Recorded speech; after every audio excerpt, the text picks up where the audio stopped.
Primero, vinieron a buscar a los comunistas.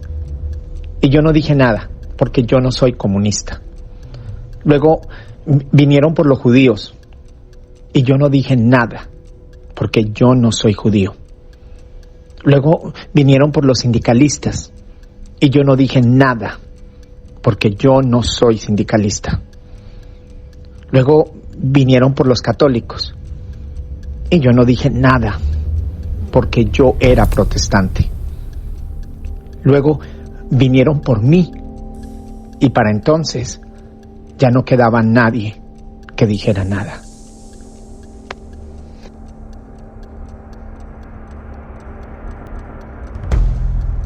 Ay, qué placer tengo yo hoy de recibirlos a una charla entrañable más y recordarles que estamos empezando el 2023 y que para mí se cumplen algo más de 2 años de haber creado este espacio donde mi invitación es a sentarnos y a tomar un cafecito, a tomar un té o un mate para los que estén en el sur de Hispanoamérica y, y conocernos un poco más y tener una charla que ojalá inspire y crea una reflexión. Y bueno, como somos de todas partes, hoy tengo el placer y tengo el honor de presentar una amiga entrañable, argentina, conocidísima para quienes estén en Argentina, porque la señora Susana Yazán tiene una trayectoria que no empezó ayer. Y voy a utilizar mi tono colombiano para hablar de usted todo el tiempo, únicamente, Susana, para mostrarle todo el respeto que usted se merece por su trayectoria. Bienvenida. Muchas gracias y es un placer para mí porque creo que algo de lo que es absolutamente necesario en este tiempo es construir conversaciones que nos acerquen. Estoy de acuerdo con usted. Total. Estamos en el año 2023 y me parece que es un siglo donde todos tenemos la necesidad de conocernos, porque pienso que conocernos es entendernos y ese entendimiento nos lleva a querernos. Es un espacio, amigos entrañables, Susana, permíteme, le cuento un poco. Es un espacio donde yo espero mostrar la diversidad que tenemos, Susana. Usted ha tenido la oportunidad de viajar por toda Hispanoamérica, ¿no es así? Sí, la primera vez que salí de mi país fue hace 33 años, invitada por Perú, por un espacio que se llamaba en aquel momento Retama, Asociación de Educación por el Arte, y fue una experiencia extraordinaria porque ya en aquel momento, además de ser artista, estaba profundamente arraigada en la experiencia del cuerpo y la expresividad. Entonces fui invitada para trabajar con los maestros de todo el Perú en relación a la relación entre el cuerpo y la educación. Ese fue el comienzo de mi vida nómade. Después continuó a lo largo de todo este tiempo. Qué bonito, qué maravilloso y espero que sea un programa donde en cada uno de nuestros países se esté tratando la educación de esta manera. Así que bueno, vamos, mire, yo tengo y hoy les presento, estoy en Estados Unidos hace 22 años, señora Susana, y le digo señora como le digo por respeto, pero mire, son 22 años de inmigración y le quiero dar la bienvenida a Estados Unidos. Tengo entendido que usted hoy por hoy ya está oficialmente radicada en Miami. Sí, estoy en Miami con una visa de talento por 3 años y Merecida. estoy muy feliz porque este lugar es un lugar que encuentra las tradiciones de mi familia y de la cultura. Históricamente, mis abuelos maternos, que eran rusos, salieron de su país con la idea de llegar a Estados Unidos, pero en el medio del Atlántico no pudieron porque se había cerrado la inmigración. Entonces tuvieron que llegar sin saber que esa era la elección a Argentina, y ellos Wow, eran primos hermanos, y se casaron porque no conocían a nadie y estuvieron más de 50 años juntos. qué Así maravilla. que, Bueno, pues bienvenida a Estados Unidos. La comunidad hispana, pienso que en los últimos años, yo llevo 22 años en Estados Unidos, 18 de los cuales viví en Miami y ya llevo cuatro años y medio en California. Y me encanta escuchar que personas como ustedes están llegando a Estados Unidos a formar parte de esta comunidad hispana, que ya somos muchos, ya somos la minoría más grande en Estados Unidos y necesitamos personas que nos representen porque tenemos esa diversidad de todos los estamentos, de todos los países, con historias que vengan a enriquecer nuestra comunidad. Así que bienvenida. ¿Cuánto tiempo lleva ya oficialmente de establecerse en Estados Unidos? Creo que muy poco. llevo 1 año y 1 mes, Ah, muy muy bien. poco, sí.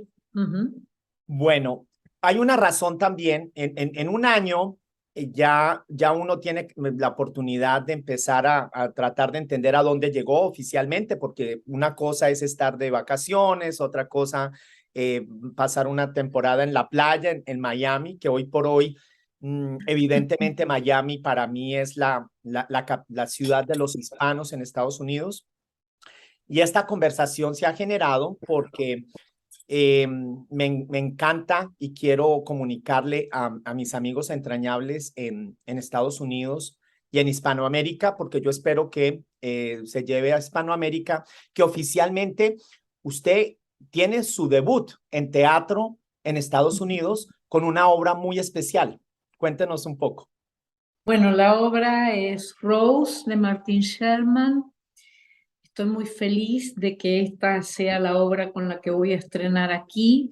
Esta obra fue alojada en el JCC de Aventura, en la cual la historia de la obra trata 80 años de la vida de una mujer, que le hemos puesto un subtítulo que es De sobrevivir a vivir. Y ahí Rose es vamos a hacer una... una parada, porque yo pienso que esa obra, con todo el respeto que se merece usted, yo pienso que hay obras que están hechas para uno y yo pienso que esa obra le viene a la medida y vamos a hablar un poco por qué.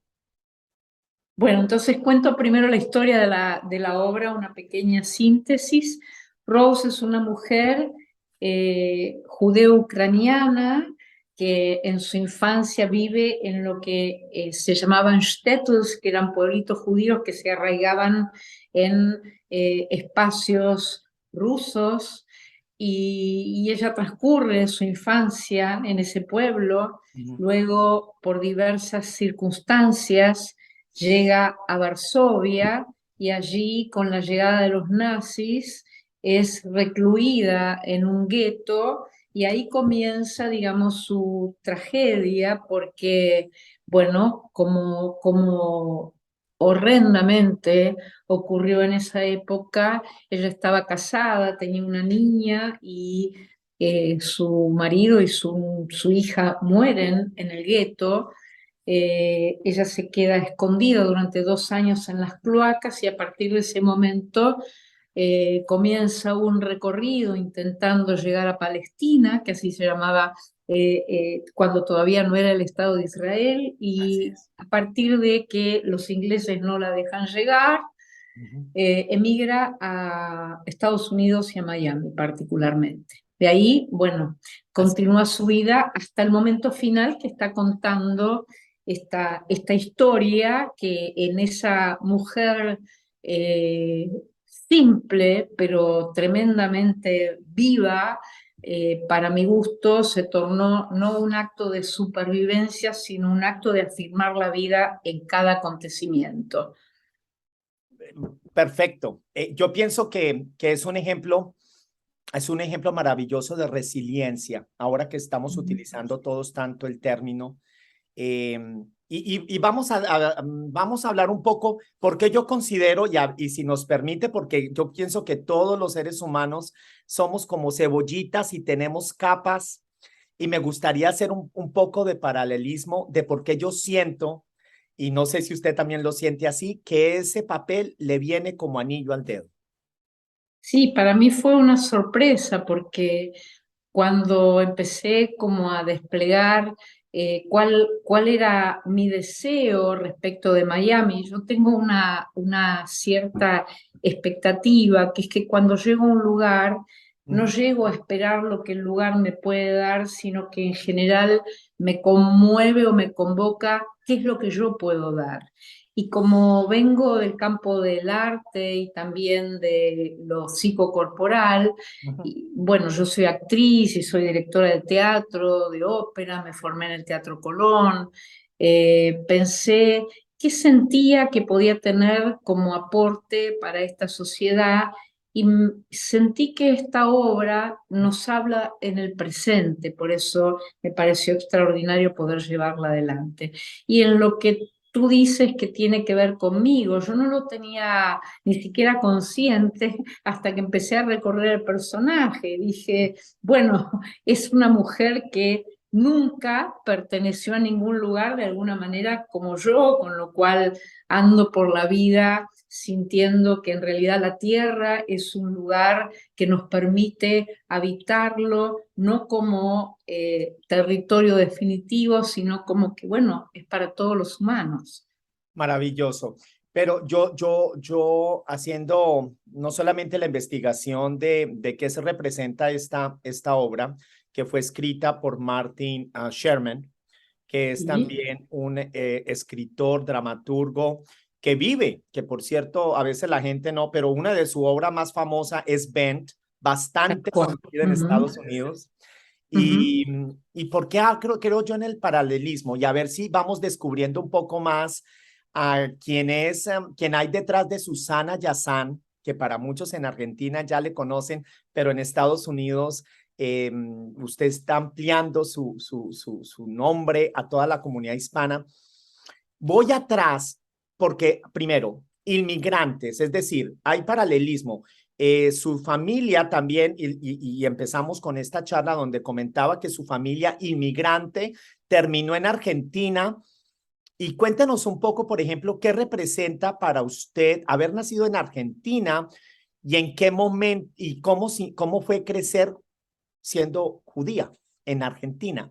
Yo soy colombiano y le quiero compartir que, porque este espacio espero que sea un espacio de poder comprender quiénes somos y la diversidad que tenemos. Mm. Yo recuerdo, pues, la religión predominante en general en América Latina, pues es el católico, apostólico y romano, llamamos, ¿no? Y hoy por hoy hasta Argentina tiene en el Papa la mejor expresión de ese catolicismo.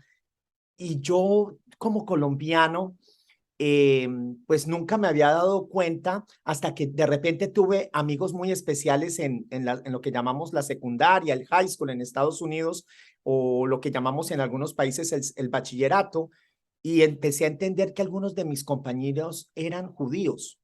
¿Qué Ujú, representó? Y que yo tampoco decía, pero ¿y qué es eso, no? ¿Qué representó para ujú. usted venir de una familia de inmigrantes y ser judía en Argentina? Bien, para mí era exactamente una ensalada difícil de comprender, porque mis abuelos eran rusos, mi padre era rumano, mi padre nació en Rumania y, digamos, cuando yo era chica no tenía ese arraigo argentino de sentir generaciones atrás de argentinos. Entonces, todo era una pregunta y cuando empecé a recorrer mi adolescencia y digamos que mis padres me llevaban a ciertos lugares que podían ser el Club Hebraica o yo misma empecé a hacer mi primer trabajo como recreadora en una institución que se llamaba Wolfson, me preguntaba, ¿qué es ser judío? Exacto. Y bueno, hay una complejidad que trasciende la religión y que tiene que ver con una pertenencia, que por un lado significó para mí una pregunta respecto de la discriminación y por otro lado de algo que me pasa de una manera muy conmovedora con esta obra, que es encontrarme con la belleza de las raíces y la tradición de la cual provengo, en donde creo que, bueno, lo que me provoca a mí es sentir que pertenecer no significa discriminar, sino que pertenecer significa una identidad en construcción permanente. Qué bonito le quedó eso, sí, porque a veces sentimos, y hubo conciencia, ¿hay algún momento donde usted recuerda perfectamente, oh, yo soy una minoría, en un lugar donde hay Bueno, una mayoría? había momentos en donde sucedían dos aspectos. Lo primero era que mi familia guardaba silencio respecto de los horrores de los cuales provenían porque les habían resultado tan dolorosos que no querían hablar de ellos. Y por otro lado, yo sentía que esta propuesta familiar que tenía que ver con que tenía que tener un novio judío, casarme con alguien judío, me resultaba rara porque yo no sentía que hubiera esta condición, y a la vez cuando de pronto yo escuchaba la palabra judía con un cierto tono despectivo, me provocaba dolor. Entonces, haber crecido en esa contradicción para mí fue muy complejo. Complejo hasta que yo pude encontrar mi propia posición en relación a que creo que, bueno, vivimos en un mundo tremendamente segregacionista, y que todo lo que hace a la discriminación me repele profundamente. Escuchando esta descripción de lo que sintió y siendo yo inmigrante con 22 años de inmigración, a otro país, a otra cultura, a otro idioma, yo pienso que allá hay un paralelismo increíble, lo que es uno sentirse discriminado, porque muchas personas podrían pensar, bueno, porque es que una cosa es ser judío, pero la sensibilidad que se adquiere, por ejemplo, cuando se inmigra y cuando por primera vez nos sentimos parte de una minoría, creo que se adquiere una sensibilidad y una percepción que le muestra a uno otro universo. Sí, lo que a mí me pasó cuando llegué aquí a Miami es que eh, primero fui recibida por la Asociación Hispanoamericana de Actores, Mm. que empezó a ser para mí un nido. Y por otro lado, que fui recibida por un templo, que fue el Bet Torah, que empezó a abrirme también la idea de, bueno, te acompañamos para que puedas hacer lazos. Entonces, creo que la posibilidad de sentir esa multiculturalidad nos hace sentir que en vez de territorializar, ¿no? Donde discriminamos y esto es mío, y la territorialización viene por el espacio, a mí me parece que eso no debiera ser más, que uno puede territorializar. Me gusta mucho el pensamiento de Deleuze, que dice por la potencia expresiva y no por la posesión del territorio. Perfecto. Estamos en el siglo XXI, año 2023, donde evidentemente esa territorialidad parece no se siente porque el mundo se volvió global. Finalmente, la aldea de McLuhan se hizo realidad y hoy por hoy, no solamente los jóvenes, claro, mayoritariamente los jóvenes están naciendo, estudiando y trabajando en lugares totalmente diferentes. ¿Cómo percibe usted, con todo ese recorrido que usted tiene, cómo percibe usted este nuevo mundo en el que estamos derribando las barreras geográficas, culturales, idiomáticas? ¿Cómo lo percibe usted y cómo se ve esto reflejado en esta señora Rose, donde ella misma, pues la vida la va llevando a lugares diferentes, a adquirir idiomas diferentes y sentires diferentes y que al final, pues, tiene que desarrollar una gran resiliencia? Me parece que es oportuno hacer una diferencia entre la globalización y la posibilidad de que el mundo puede ser un lugar en el cual podemos movernos de un sitio al otro. Yo creo que para este mundo actual, donde se pueden derribar esas barreras, es extraordinario sentir al menos lo que fue para mí la experiencia, que es no estar de modo turístico en un lugar, sino ocuparse de dejarse tocar por la cultura, por la sabiduría, por las tradiciones, por lo que muchas veces la colonización ha destruido, que es un conocimiento hermoso que hoy necesitamos activar porque la lengua, el conocimiento de los caminos para la salud, miles de posibilidades que pueden despertarse cuando nos encontramos con lo vibrante de una tierra. A mí me parece que lo que le pasa a Rose en su recorrido, cuando ella va pasando de un sitio al otro, también es que se deja transformar por esos lugares, ¿no? Justamente en la posibilidad de que en toda la vida tenemos algo que es un don extraordinario, que es la capacidad de pensar y de preguntarnos si eso que estoy pensando, lo estoy pensando o se me inoculó como pensamiento. Y entonces Rose, hasta el último momento de su vida, cuando en realidad ella misma dice que al comienzo, en el comienzo de la obra, dice que una de las glorias de este pueblo es, primero, del pueblo judío, hacer preguntas que no se pueden responder. Y después que el pueblo judío inventó la frase por otro lado o por el otro lado, y eso significa siempre poder generar una duda para abrir una nueva pregunta.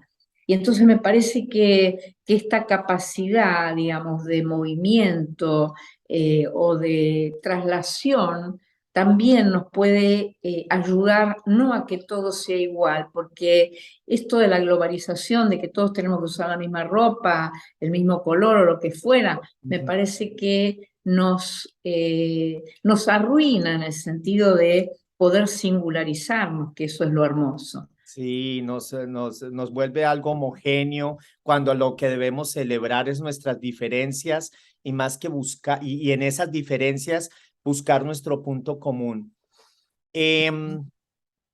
Esta obra, mire, siento que le queda al dedo y hago una invitación y por eso quise generar esta charla, invitando primero a mi comunidad hispana a ver la obra, porque además pues, es una obra bastante conocida y de un escritor como lo es, un dramaturgo como lo es Martin Sherman para el público americano, pero me parece muy interesante porque a veces pudiéramos pensar, señora Susana, que, que el tema del holocausto, de las víctimas del holocausto, para las nuevas generaciones, hablemos para las nuevas generaciones, yo estoy ahí un poquito ya casi del otro lado, pero para las nuevas generaciones, y yo soy educador en Estados Unidos, en un mundo, y estoy en un mundo muy diverso, donde tengo estudiantes en un aula de todas partes del mundo, y creo que a veces se da por descontado, for granted, como dicen en inglés, cuando yo miro esa diversidad y tengo 35 niños sentados de diferentes colores, razas, religiones, y yo digo, qué maravilla, pero a veces yo he visto que ellos olvidan que hace tan solo 50, 40, no ha pasado ni siquiera un siglo en que esa realidad no era posible. ¿Cómo la ve usted y cómo mira usted esta obra que me parece que sigue y por qué la importancia de seguir hablando con un marco, por ejemplo, como el del Holocausto? Bueno, porque creo que la memoria como hecho activo es una invitación a no negar algunas situaciones que hacen pensar qué es ser un hombre libre o una mujer libre, o qué es pertenecer, o qué es la ética de respetar la vida. Entonces, recordar el y los holocaustos, Mm. creo que nos pone en una condición de revisar qué de eso está inoculado en nuestra sociedad y cómo tenemos que trabajar profundamente para desterrar el odio y poder construir una vida que esté inspirada en el profundo amor por la vida y no en la enemistad por fanatismos o por situaciones que no respetan a otro como un legítimo otro. Por eso me parece que esta obra es muy importante, porque no habla solamente a la comunidad judía, Mm. sino habla a la humanidad respecto de lo que significa el respeto por la vida. Exacto. Yo ahí también siento donde, aunque es una obra que cuenta y tiene un contexto judío, a mí me parece muy importante de que ese mensaje de que no tiene que ver conmigo, con nosotros, porque es judío y todos tenemos que entender ese mensaje de que nos debe importar el otro, ya no solamente más allá de la religión, de la raza, de la nacionalidad, año 2023 y con este contexto, y a mí me parece, yo veo la obra y yo no puedo creer la vigencia.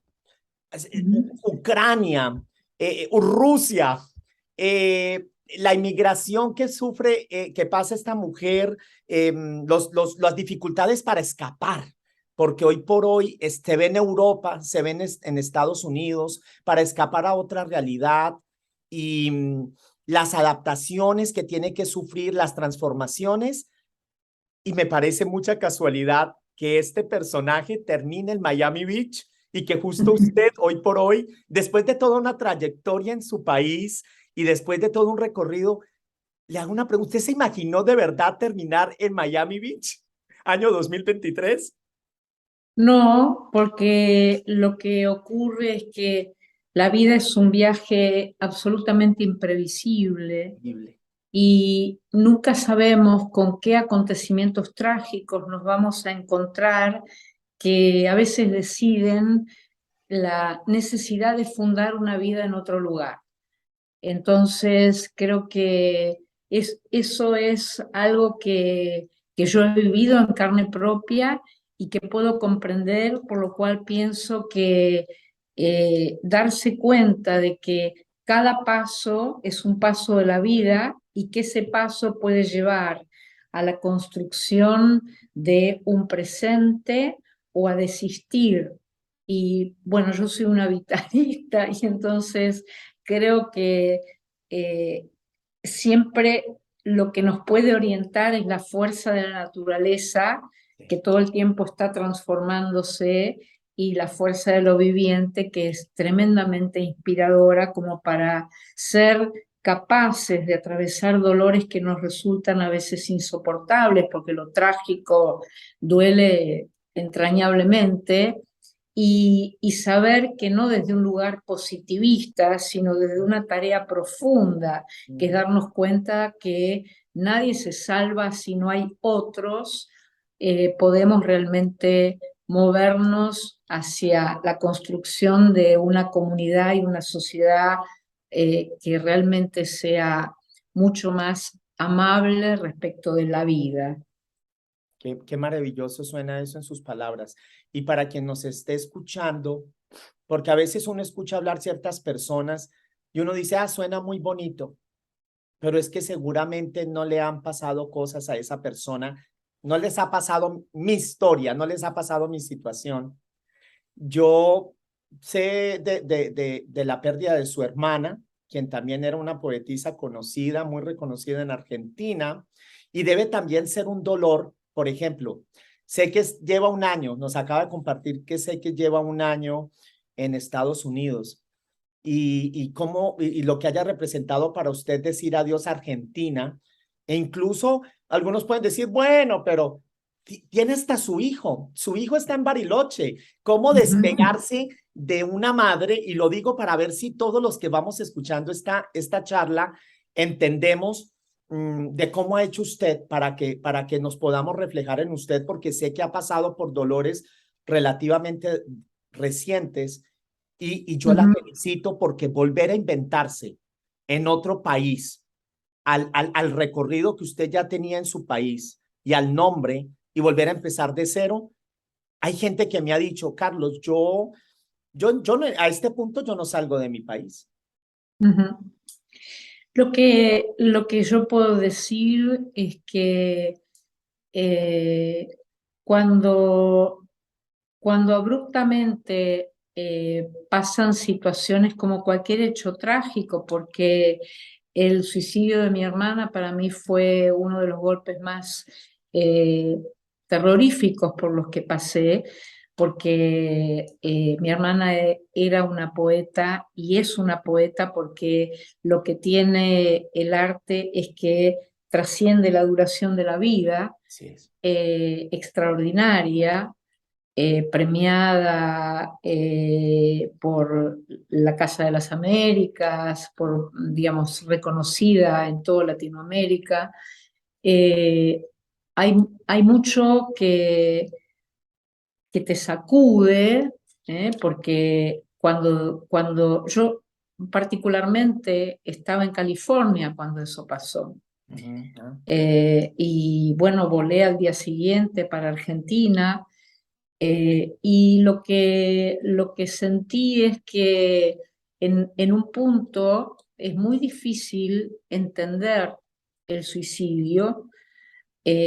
A mí me trajo muchas preguntas porque, como te dije, soy un amante de la vida, pero también entiendo de que el dolor tiene un límite. Y si existiera la eutanasia como derecho, posiblemente ella no se hubiera suicidado, porque estaba atravesando un profundo dolor físico y emocional.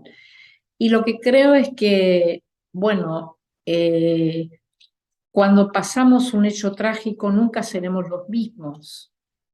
Lo que yo sé es que ella no está, pero sí está en mi corazón.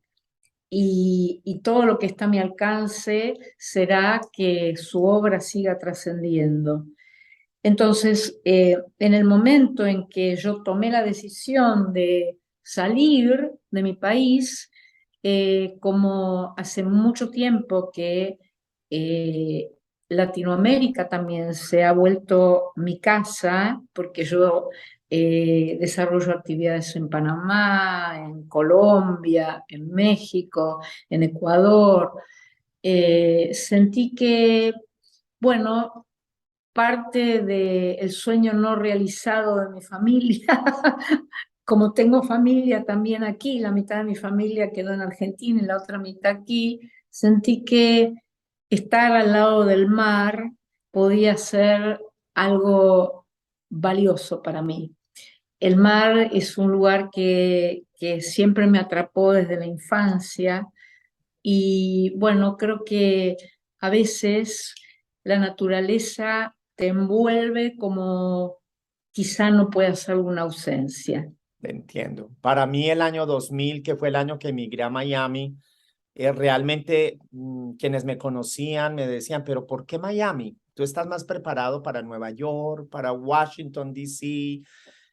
Y la verdad, yo también estaba buscando la sanación y cierre de un ciclo muy personal. Y para mí estar cerca del agua representaba un renacer y le entiendo, pero vuelvo y le digo, le admiro y ahí es donde muchos de nuestros amigos entrañables que escuchen esta charla, porque yo sé de muchas personas que no dejarían en el momento de vida en el que usted se encuentra, en la trayectoria y el nombre que usted ya había hecho en su país, porque adquirir un nombre se hace a pulso.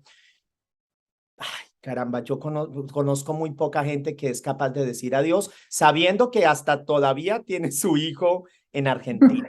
Hay gente que diría, no me voy, y hay gente, yo conozco de Estados Unidos gente, y tengo una amiga que me dice, Carlos, es ecuatoriana, y dice, cuando me retire yo no regreso a Ecuador porque aquí están mis hijas, yo quiero estar donde estén mis hijos.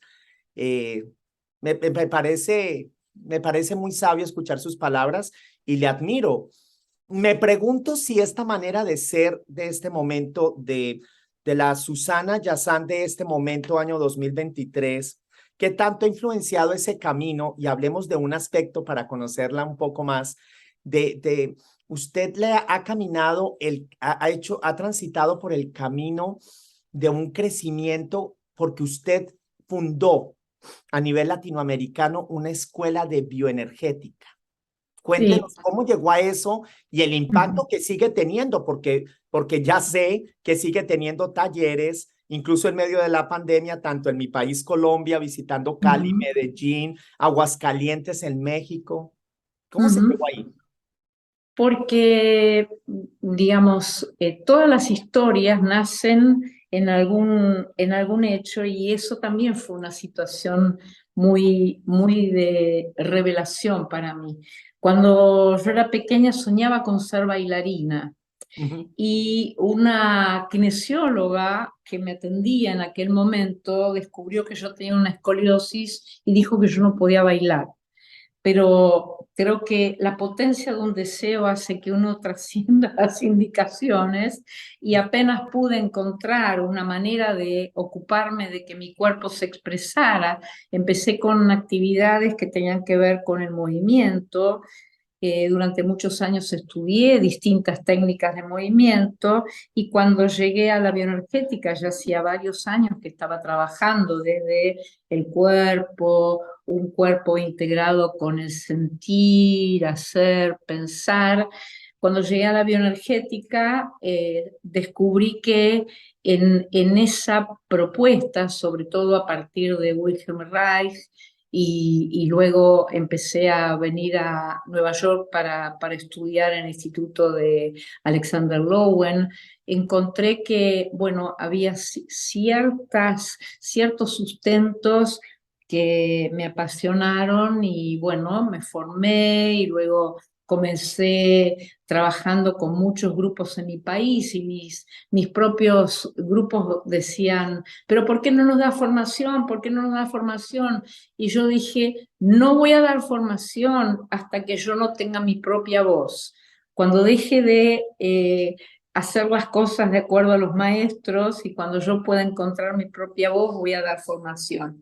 Y bueno, y eso empezó como hace más de 30 años y continuó, así como fui a Perú, después llegué a México y después a Panamá y después a Colombia y a Ecuador y bueno, y así cultivé eso que también me apasiona, que es una sabiduría que tiene nuestro cuerpo de ser capaz de transformar la tensión en movimiento y expresión. Me pregunto, para los que no conozcan mucho este movimiento de la bioenergética, ¿se nos puede contar un poco la gente que toma estos talleres? Porque ha sido, sé que y yo estuve mirando que gente de todos los backgrounds ha tomado estos talleres con usted, obviamente desde artistas y demás cuyo instrumento es el cuerpo, pero para una persona cotidiana, ¿por Ujú. qué vale la pena tomar un taller basado en la bioenergética y el cuerpo como, la herramienta que acumula la tensión y en la que la podemos liberar? Cuéntenos un poco de eso. Porque todo lo que vivimos sin ser conscientes de eso, lo vivimos con esta materialidad. Nosotros no tenemos un cuerpo, somos este cuerpo. Ujú. Entonces, cuando van pasando distintos acontecimientos en el vivir, sea que nos hemos criado en una familia que estaba muy bien y de pronto tiene una bancarrota, o sea que de pronto vamos creciendo y perdemos a papá o a mamá, o La vida misma, los golpes de la vida. la vida misma Mm. para atravesar esas pérdidas o esas situaciones de dolor. Involuntariamente formamos defensas. Es como decir, bueno, llueve, necesito un paraguas. Bueno, cuando pasan las tormentas que pasamos, lo que hacemos es crear tensiones que son como defensas para atravesar esas situaciones. El problema es que después de que esas situaciones las atravesamos, vamos haciendo como una especie de comodidad o de lugar conocido de seguir sosteniendo esas tensiones que se terminan volviendo una cárcel, porque armamos una personalidad en relación a eso que necesitamos construir para atravesar esa tormenta y después ya se vuelve como una tarjeta de identidad. Entonces, ¿por qué las personas cuando vienen a estos talleres se sienten distintas? Porque llegan con dolores, con cansancio, con malestar y dicen, uy, siento como si me hubiera tomado una vacación de un mes, o, yo no sabía que podía respirar con tanta profundidad, o qué gratitud, siento que me liberé de algo que tenía como una opresión hace años. Bueno, es un camino que a mí a lo largo de los años me fue entrenando como para poder acompañar a las personas a que eso que fuimos creando para atravesar dificultades y que nos sirvió, si nos está resultando una inhibición, una restricción, pueda trabajarse, pueda flexibilizarse y entonces los talleres que doy o la formación que doy no son una promesa de que te vas a sentir mejor, como te duele la cabeza, tomate una aspirina, sino que producen transformaciones que las personas van adquiriendo como herramientas para su vida cotidiana. Qué interesante. A quienes se interesen en saber un poco más de esto, pues aquí vamos a dejar, yo voy a dejar aquí en pantalla su Facebook, su website, porque yo estuve indagando y ya veo que, pues, le digo, sé que va a seguir, ¿no? Ya sé que su base es Miami, pero va a seguir por toda Latinoamérica, en mi Colombia. Veo que también hubo un taller en Aguascalientes, en mi lindo México, y que usted también le llama mi lindo México, porque creo que ahí qué bonito sentir cómo, Susana, cómo salimos de nuestros países y vamos entendiendo y vamos abrazando cada vez más un territorio más extenso, ¿no? Y lo sentimos como muy nuestro. Si están disfrutando de esta conversación, espero nos regalen un like y ojalá su suscripción para poder seguir trayendo más charlas como estas. Amigos entrañables, gracias. Nuestro. Es un Tal cual. Imagínate que, por ejemplo, la primera vez que yo fui a México fue a un festival cervantino haciendo una obra que era Boda Blanca. Me enamoré de este lugar que es Guanajuato. bello. Y acabo de estar allí hace 2 meses, justamente en la fecha del Festival Cervantino. Y México, por ejemplo, me trajo el contacto con María Sabina. Hace unos años hice una obra que se llamó Año Cero, un sonido incesante, que trataba sobre 4 mujeres que eran Safo, María Sabina. Magdalena García, también llamada María Sabina, practicó el chamanismo y fue una gran conocedora del uso curativo y ritual de los hongos alucinógenos.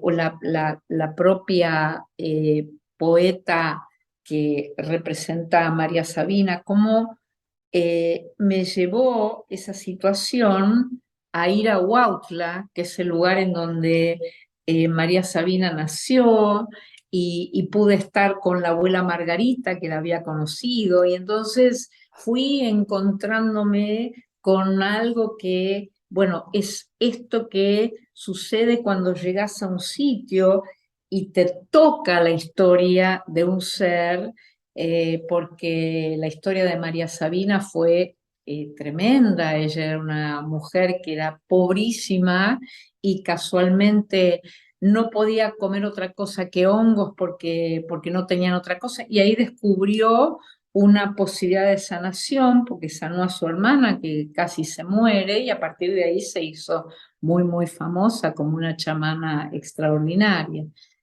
Me pasó viajando a Panamá, que tuve la posibilidad de conectarme con la comunidad de los indios cunas y descubrí que ellos tenían una sabiduría respecto de la sanación a través del canto. Y entonces yo hasta que no llego a la raíz de algo no paro. Qué Y ahí maravilla. fui a conocer a un médico botánico que me contó cómo en el cuidado de las plantas ellos escuchan el sonido de los vientos y entonces una vez que conocen el sonido del viento y suministran una medicina para sanar, le cantan a la persona como canta el viento. Entonces hay una sabiduría en nuestra América toda que es riquísima. Qué bello. Gracias por mencionarlo. Yo la conozco pero todavía pues es muchísimo lo que uno tiene por aprender. Quienes se interesen, aquí ya estoy dejando en pantalla la información, quienes se interesen un poco más en este tipo de talleres, creo, y por las fotos que yo pude ver también de esos talleres, aparte de que también tuve en algún momento de mi vida formación actoral y entiendo la importancia de del cuerpo como instrumento y cómo se va reflejando en nosotros esas situaciones que nos presenta la vida, pero también vi unas fotos donde me encantó esas sesiones en grupo, porque yo creo firmemente en la necesidad como seres humanos y energía de reunirnos, juntarnos y eso crea una magia. Esta conversación nomás, así sea a larga distancia, crea una relación y un vínculo, porque yo creo que el ser humano está llamado a esto. Esto que pasó en los últimos 2 años de pandemia, donde la gente tuvo que estar aislada, yo estoy muy contento de volver a vernos cara a cara. Entonces, me encantó. Yo mismo estoy mirando la posibilidad de asistir a uno de estos talleres que me parece muy interesante. Y hablando de la presencialidad, celebramos todo el regreso a la sala de teatro, Y entonces, pues volvemos a nuestro tema que es Rose. Rose está, que me encanta dos cosas. Primero, Rose es en español, porque veo que ha estado y es conocida en inglés. Por cierto, se está metiendo, pero creo que usted tiene con qué hacerlo, en un rol donde grandes actrices lo han realizado. Esto fue en 1999, ya se había estrenado Rose con Olympia Dukakis, la grande Olympia Dukakis en Nueva York. Luego ahorita en medio, ya post pandemia, también se puso en Londres también, en español. Mire, me parece, y yo celebro muchísimo y espero, le deseo de todo corazón que pueda agarrar esta obra, llevarla a Latinoamérica y espero que también la pueda hacer un recorrido por todo Estados Unidos. Hay una comunidad hispana que estamos hambrientos de ver obras en nuestro idioma y de este tipo de nivel. Y los argentinos, pues ustedes son maravillosos poniendo una puesta en escena como estos. Le dejo el espacio para que nos hable un poco de Rose los días que vienen y necesitamos regar la bola, como decimos, para que ojalá se pueda la pueda llevar por toda Latinoamérica y Estados Unidos. Sí, Rose se va a estrenar el 27 de enero en el JCC en Aventura a las 7:30 de la tarde. Después hay función el domingo 29. Hay dos funciones, una a las 4 y otra a las 6 de la tarde. Y luego la última función de este ciclo es el 2 de febrero también a las 7:30 de la tarde. Creo que tú tienes ahí el dato de cómo se pueden adquirir entradas, ¿no es cierto? Sí, lo voy poniendo acá en pantalla. Evidentemente, para los que viven o conocemos Miami, pues este es el Centro Comunitario Judío en Aventura, pero yo espero de todo corazón, porque yo insisto que esta obra no solamente toca a la comunidad judía, porque justamente pues el 27 de enero y voy a poner en mis redes sociales, aunque yo no soy judío, pero ya entendí la importancia de identificarnos y encontrarnos en el otro. El 27 de enero es el día de la conmemoración de las víctimas del Holocausto y la obra me parece súper apropiada. Toca además muchos temas, va más allá de lo religioso, sino es que en ese momento fueron los judíos y otros más. Se nos olvidan que fueron otras minorías. fueron también ciertas nacionalidades, fueron también gente con orientaciones distintas, y me parece que infortunadamente a veces el mundo creemos que ha cambiado y no ha cambiado mucho, Susana. Tal Y, cual. Ujú, y el mensaje me parece ujú. súper actual, y qué maravilloso tener una de las nuestras con esas vivencias y con ese paralelismo. Yo le encuentro un paralelismo Sí. impresionante. Usted Y tiene, además, diga. ujú, un tema muy importante que es, a veces se piensa qué es un unipersonal. Mm, Y yo vengo haciendo muchos unipersonales y creo que no son unipersonales, porque en el caso de esta obra, que es de Martin Sherman y que la dirigió un argentino muy talentoso que es Silvio Bressani, y que la composición musical la hizo también una talentosísima compositora argentina que se llama Ana Futel, que diseñó la música particularmente para la obra, una vestuarista magnífica que es Cristina Tabar, ¿no?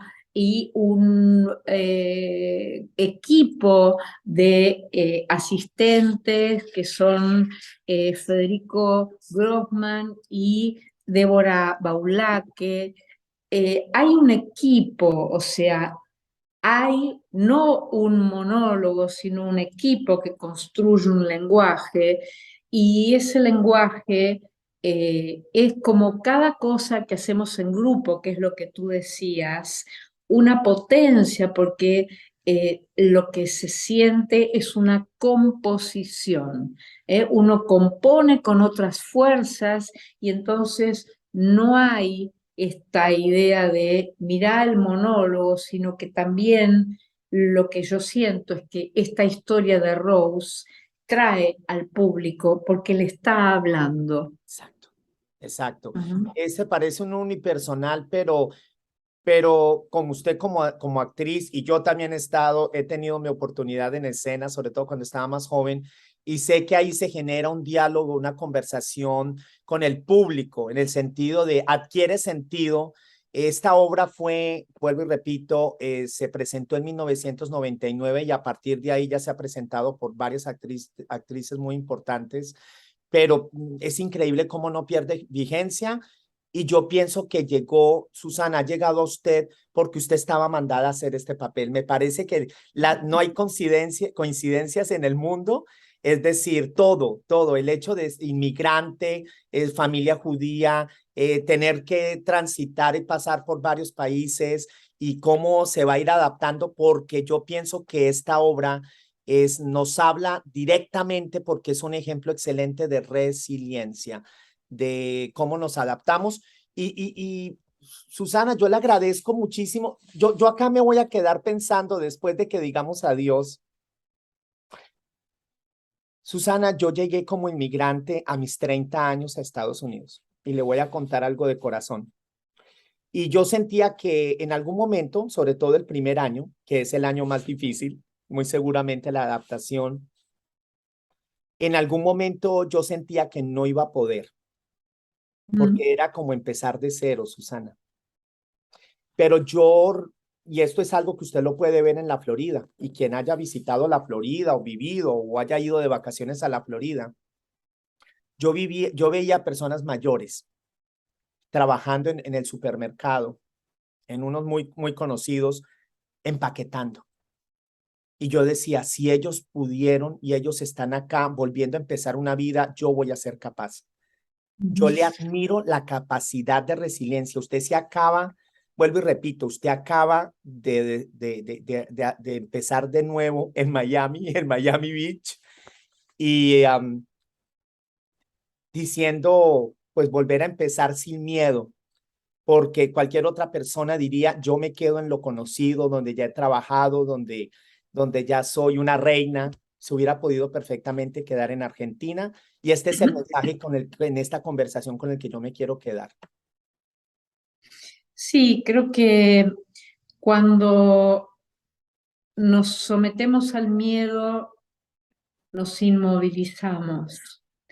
Y yo te diría que una pequeña cosa que es el miedo puede estar allí presente, pero la manera de deshacer el miedo es construyendo y pudiendo tomarse de la mano de lo que los seres como tú, que están ahí abriendo un espacio, tienen para ofrecernos. Yo siento que aquí pasó algo mágico, que es como si unos angelitos se me hubieran acercado a sostenerme para atravesar esto y estoy profundamente agradecida.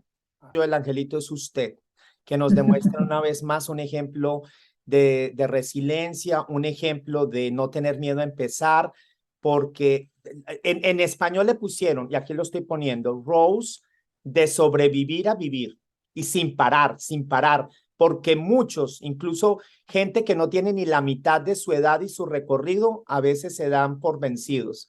Así que con su historia y con Rose, usted nos da un gran ejemplo. Yo voy a hacer lo posible, yo espero de todo corazón que usted pueda llevar a una gira. Estas son 4 funciones, repetimos, en Miami, en el Centro Judío en Aventura, muy conocido. Yo tengo fechas que son el jueves 26, el sábado 29, sábado hay 2 funciones, volvemos a repetir, 4 de la tarde y 6 de la tarde, y el jueves febrero 2 a las 7:30 de la noche. Son 4 funciones, pero yo espero que sea el inicio de un tour maravilloso que nos debería y que nos debe en Latinoamérica y en el resto de Estados Unidos. La espero pronto por California. Voy a estar con mucho gusto. Hermoso, gracias, Carlos. Gracias a usted. Amigos, no se despidan sin darnos un like. Y si nos creen merecedores de su suscripción, es absolutamente gratis y para nosotros esa es la mejor recompensa. Gracias, amigos entrañables.